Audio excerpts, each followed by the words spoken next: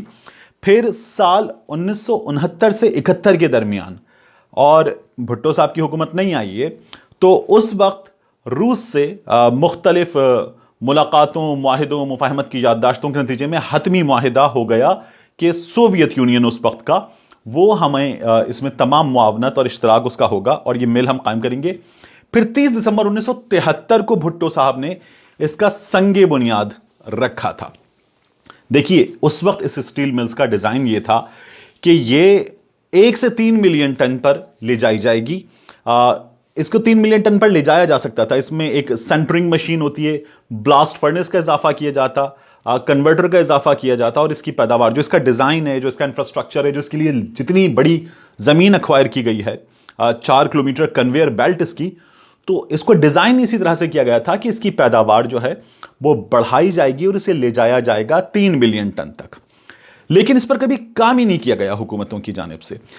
پھر بھٹو صاحب نے 73 میں اس کا سنگ بنیاد رکھا، اس پر کام شروع ہوا اور پھر اس میں آہستہ آہستہ اضافہ ہوتا گیا. ضیاء الحق صاحب نے اس کی مکمل پروڈکشن کے ساتھ اس کے تمام پروڈکشن یونٹس چلنا شروع ہو گئے. 85 میں اس کے تمام پروڈکشن یونٹ کے ساتھ اسٹیل ملز کی فل پروڈکشن کا افتتاح کیا تھا اور یہ اس مل کے اس وقت کے حالات تھے. اب جو اس مل کی تباہی ہوئی وہ آپ دیکھیے کہ 2011 میں یہ مل ڈیمانڈ کرتی ہے حکومت سے کہ اسے بیل آؤٹ پیکج جو ہے وہ دے دیا جائے اور یہ بیل آؤٹ پیکج 12 ارب روپے کا بیل آؤٹ پیکج ہے. اس وقت حالات کیا ہیں؟ اس وقت حالات یہ ہیں کہ پاکستان اسٹیل ملز کے ہزاروں ملازمین، ان کی تعداد مختلف حوالوں سے 5 سے 6 ہزار کے درمیان بتائی جاتی ہے. یہ ریٹائرڈ ملازمین ہیں، انہیں ان کے واجبات نہیں ملے ہیں، یہ سڑکوں پر ہیں، عدالتوں میں ہیں، یہ پریس کلب کے باہر ہیں، یہ دھکے کھا رہے ہیں. ان میں سے بعض نے سڑک پر مظاہرہ کرتے ہوئے جھگیاں تک بنا لی ہیں لو انکم ملازمین نے، لیکن ان کا پرسان حال کوئی نہیں ہے. ان سے بات کی جائے تو ریٹائرڈ امپلائی یونٹی جو ہے وہ لوگ یہ کہتے ہیں کہ ہم تو اس وقت جو بے نظیر انکم سپورٹ پروگرام یا احساس امداد پروگرام کے لوگ ہیں ان سے برے حال میں ہیں، ہمارا کوئی پرسان حال نہیں ہے. میاں نواز شریف صاحب کے دور میں اس مل کے جو ملازمین ہیں انہیں 6-6 7-7 مہینے تنخواہ نہیں مل رہی تھی.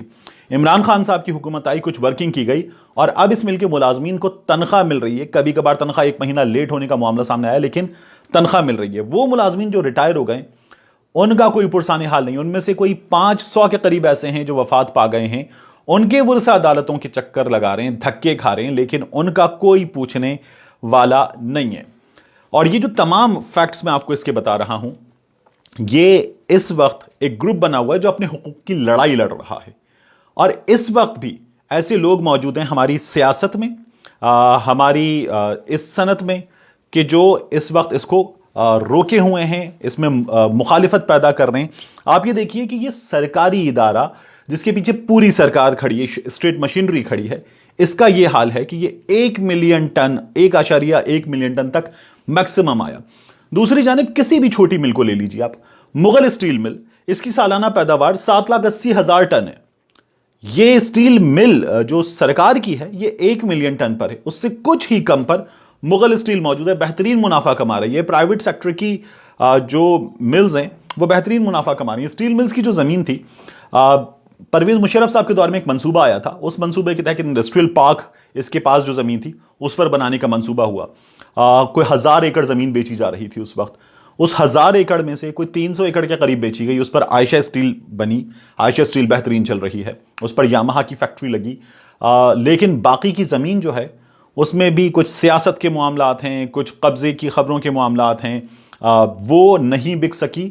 اور یہ اسٹیل ملز جو ہے جس سے ہم یہ کہتے تھے کہ یہ ملک کی تمام صنعتوں کی ماں ہے، اب اس اسٹیل ملز کا حال جو ہے وہ بہت برا ہے. اور اتنا برا ہے کہ اب حکومت جو ہے اسٹیل ملز کو اس کو بحال کرنے کی کوششوں کے باوجود بھی کچھ بھی نہیں کر پائی ہے.